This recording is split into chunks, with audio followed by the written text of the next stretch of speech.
বন্ধুরা দেখো, আজকে বানাবো কুচো চিংড়ির পকোড়া। তোমরা কে কে খেয়েছো জানিও, আর যারা খাওনি তারা অবশ্যই একবার করে খাবে, দারুণ লাগে। দেখো, মাছগুলোকে ভালো করে ধুয়ে নিয়েছি, ধুয়ে একটু নুন মাখিয়ে নিচ্ছি। আর এই যে দেখো, কড়াইতে তেল গরম হয়ে গেছে।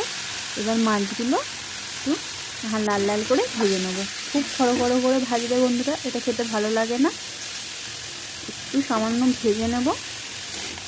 দেখো, ভাজা হয়ে গেছে। এবার এগুলোকে তুলে নেব।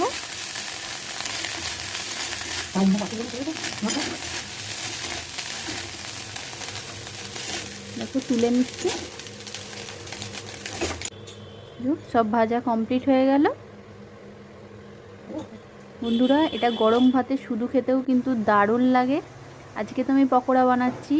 দেখো, প্রথমে বেসনটা গুলে নিয়েছি, তারপর ওর মধ্যে দিয়ে দিলাম পেঁয়াজ কুচি, আর যে কুচো চিংড়িগুলো ভেজে রেখেছিলাম সেই ভেজে রাখা কুচো চিংড়িগুলো ওই বেসনের মধ্যে দিয়ে দেব, দিয়ে ভালো করে মেখে নেব।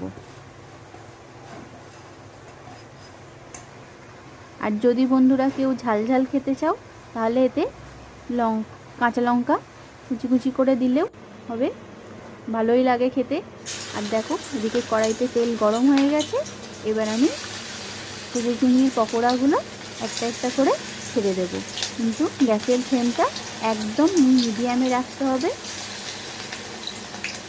দেখো, একটা একটা করে দিয়ে দিচ্ছি, দিয়ে সঙ্গে সঙ্গে এটা উল্টাতে গেলে ভেঙে যাবে, তাই একটুখানি ওয়েট করে তারপর এগুলোকে উল্টাতে হবে। দেখো, এক পিঠ হয়ে গেছে।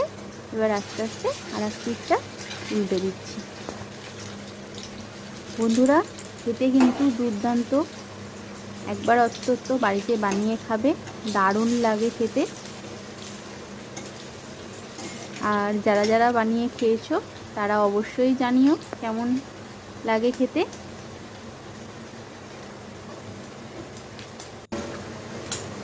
দেখো, এপিট ওপিট করে একদম লাল লাল করে ভেজে নিচ্ছি। এবার ভাজা হয়ে গেছে। এবার আমি তুলে নেব।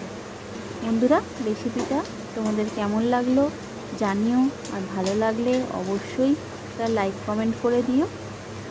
ঠিক আছে বন্ধুরা, টাটা। আবার নতুন কোনো ভিডিও নিয়ে তোমাদের সামনে হাজির হয়ে যাব। ততক্ষণের জন্য তোমাদের সবাইকে টাটা।